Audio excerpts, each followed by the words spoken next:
Baiklah guys, video kali ini saya akan ceritakan kisah petugas kesihatan diganggu oleh Pontianak. Tunggu selepas ini. Assalamualaikum warahmatullahi wabarakatuh dan salam sejahtera. Selamat datang ke channel Ahli Posko. Baiklah, channel ini banyak menyediakan video-video yang menarik. Jadi jangan lupa untuk subscribe dan tekan butang loceng untuk update video-video yang terbaru. Kisah ini berlaku pada tahun 90-an. Pada tahun 90-an, dan sekumpulan petugas kesihatan yang terdiri daripada doktor, medical assistant dan nurse, mereka telah ditugaskan untuk memberi suntikan vaksin kepada penduduk kampung di sebuah pulau. Jadi program ini diadakan besar-besaran. Mereka dalam kumpulan pergilah ke pulau tersebut, dan pulau tersebut memang agak jauh daripada bandar, dan kenderaan untuk ke pulau tersebut hanya ada pergi saja. Baliknya tunggu esok pagi baru dapat. Jadi oleh kerana kenderaan agak sukar dan memerlukan bot, jadi mereka terpaksa bermalam di pulau tersebut. Jadi keadaan pulau tersebut pada waktu malam tidak ada elektrik.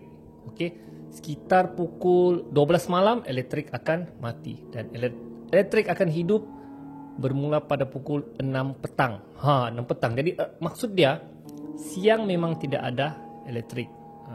Dan itu pun terpaksa petugas kesihatan terpaksa membawa generator sendiri untuk digunakan pada program vaksin pada siang harinya. Jadi oleh kerana program ni dia besar-besaran, jadi mereka akan buat di sebuah balai raya. Kampung dia tidak ada dewan dahulu, dia hanya ada balai raya, dan keesokan harinya barulah orang kampung berbaris dan ambil suntikan vaksin. Mungkin zaman dahulu vaksin BCG, polio untuk kanak-kanak, untuk orang dewasa. Mungkin tahun itu yang zaman 90-an dululah vaksin dahulu. Tidak macam sekarang lah. Sekarang dari bayi lagi sudah memang divaksin. Jadi barang-barang vaksin tu, peralatan-peralatan perubatan disimpan di balai raya.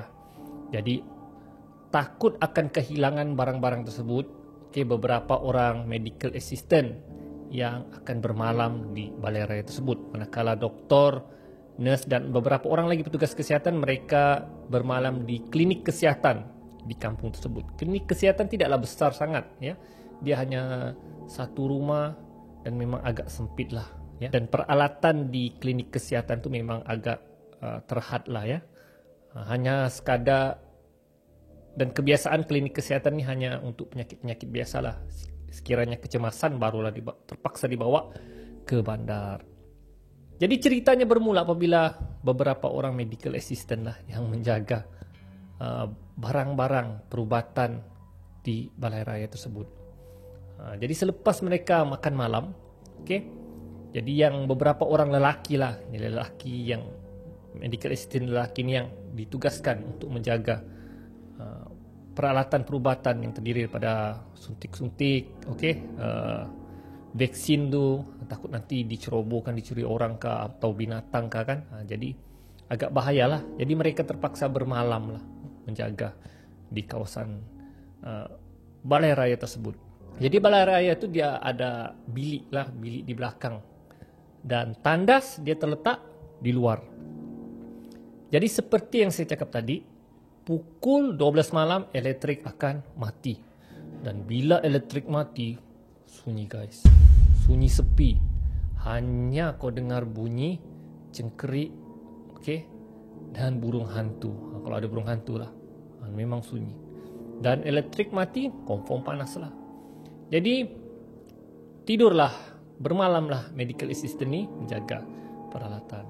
Ketika mereka tidur di bilik balai raya tersebut, masa tu sudah elektrik mati, sunyi sepi.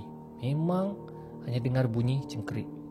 Tiba-tiba mereka terdengar seperti ada bunyi tapak kaki orang di luar. Tapak kaki. Jadi mereka dua orang medical assistant ni. Mereka risau. Orang takut budak-budak pit, budak-budak kaki curi, kaki dada, orang budak dada ni kan, budak-budak nakal ni yang cuba mencuri peralatan perubatan tu. Jadi mereka bangun. Mereka guna torchlight, lampu sulu. Mereka sulu di kawasan lapang dewan tu lah, Balai Raya. Bila dicek, kosong. Tidak ada kelibat. Sama ada anjing kah, manusia kah, memang tidak. Tapi mereka dengar bunyi tapak kaki. Jadi mereka tidur semula, baring, dan mereka bercakap, kau dengar ke bunyi tapak kaki tadi? Dia orang bercakap dan antara dorang bercakap, ya aku dengar. Woi, bahaya woi, kalau barang-barang hilang, apa kita mau jawab dengan dokter woi? Tak apa, kita dengar sekali lagi. Kot-kot yang cakap anjing kan. Jadi mereka tidak tidur, tidak tidur, mereka hanya baring untuk berjagalah. Dan sekali lagi, mereka dengar bunyi tapak kaki dan suara seperti suara orang macam bercakap, ya. Dan dewan tahu, dewan Balai Raya ini dia kayu. Jadi bila orang berjalan akan dengarlah. Jadi mereka dengar lagi. Dan mereka bilang, coba dengar. Mereka cakap, betul, bunyi tapak kaki. Orang cakap, kali ini betul-betul orang ni, orang cakap. Jadi mereka hidupkan lagi torchlight dan perlahan-lahan cuba intai siapakah yang berada di Balai Raya tersebut. Bila mereka keluar dari bilik dan cek di kawasan Balai Raya, guys, kosong. Jadi mereka pelik. Cakap, kita tidak salah dengar kah ya? Cakap, Jadi mereka sudah macam risau. Cakap, mungkin dewan ni di situ sudah orang beranggapan mungkin dewan ni ada penunggu. Cakap, tapi mereka berbuat tidak tahu. Mereka sambung balik baring. Dan guys, di sinilah ketika diorang sudah kali ketiga ni baring, di situ diorang terdengar bunyi orang menangis, perempuan. Di situ yang, aduh, dia cakap kan, kau dengar, dia cakap, macam ada orang menangis kan? Ya. Dia cakap, ini manusia kan, ni hantu ni, dia cakap. Aduh, mana? Ayo, jom kita cek. Diorang tak berani, kawan dia tak berani. Aku tak berani cek, dia cakap. Rasanya ni bukan manusia ni. Di suara menangis tu memang jelas lah guys, ya. Betul-betul berhampiran tempat diorang tinggal tu di dewan, di dewan bila Balai Raya tu. Jadi mereka tidak mau keluar, tapi mereka dengar suara tangisan. Orang perempuan menangis.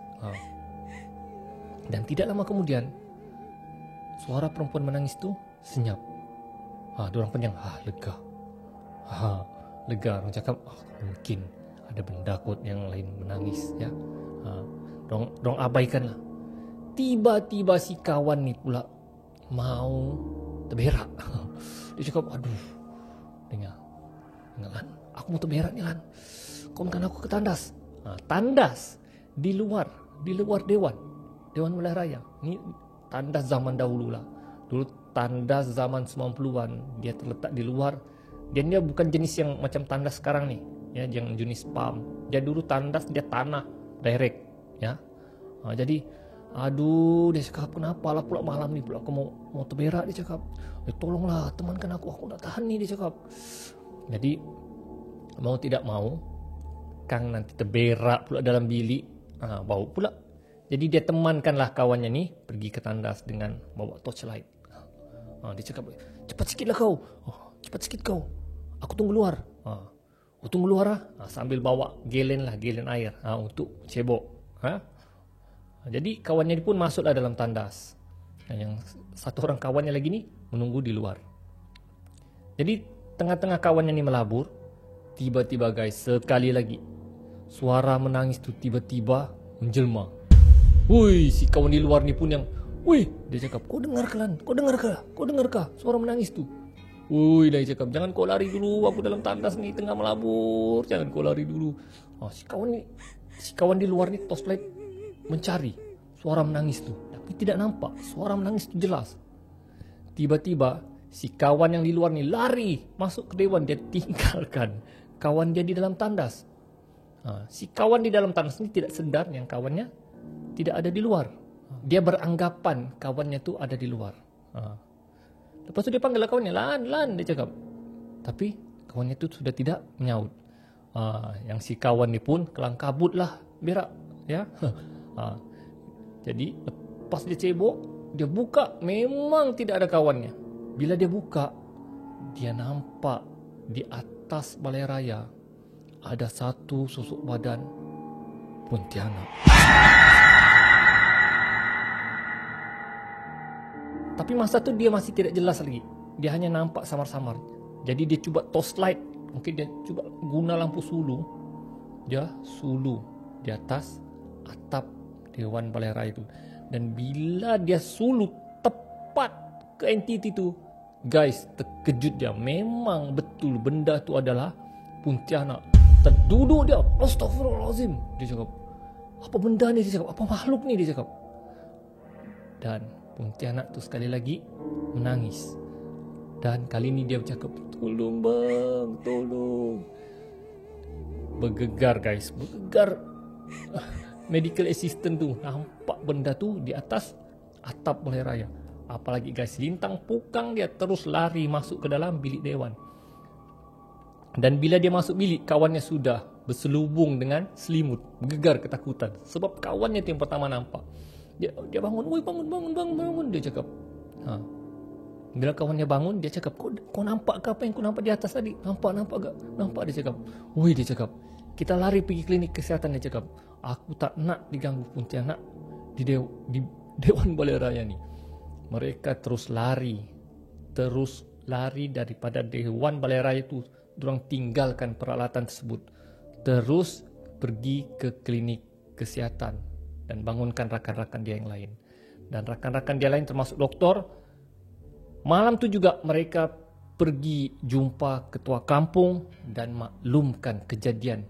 Malam itu juga ketua kampung panggil beberapa orang dia punya orang-orang dan mereka terus menuju ke Balai Raya untuk cek sama ada betulkah ada Pontianak. Dan bila ketua kampung dan orang kampung datang, tidak ada kosong guys. Memang tidak ada makhluk tu. Dan ketua kampung ambil inisiatif mengarahkan beberapa orang kampung untuk menjaga peralatan perubatan tersebut sehingga esok pagi. Dan medical assistant dan doktor-doktor mereka bermalamlah di klinik kesihatan. Jadi guys, selepas saja program vaksin di kampung tersebut, hari itu juga pasukan perubatan terus pulang semula ke kawasan Mandar. Mereka tidak mau sudah bermalam di kampung tersebut. Medical assistant yang bertugas pada malam tu demam terus. Demam, keteguran akibat bertembung dengan Pontianak tersebut. Jadi guys, itulah dia kisah seram petugas kesihatan bertembung dengan Pontianak. Ya, benda ni memang, ya, kalau kita pergi ke satu kawasan, kita tidak tahu kadang-kadang sejarahnya. Ya, ada hantu kah, tidak ada hantu kah, ya, ada penunggu kah, tidak ada penunggu kah. Makhluk tersebut kadang-kadang dia cuba menguji orang yang datang tersebut. Tengoklah macam mana keberanian. Kalau orang tu berani, beranilah. Kalau orang tu takut, takutlah. Apa yang penting, mesti baca doa. Jadi setakat itu saja kisah seram saya kali ini. Kita akan berjumpa lagi di video akan datang. Ali bosku, Assalamualaikum.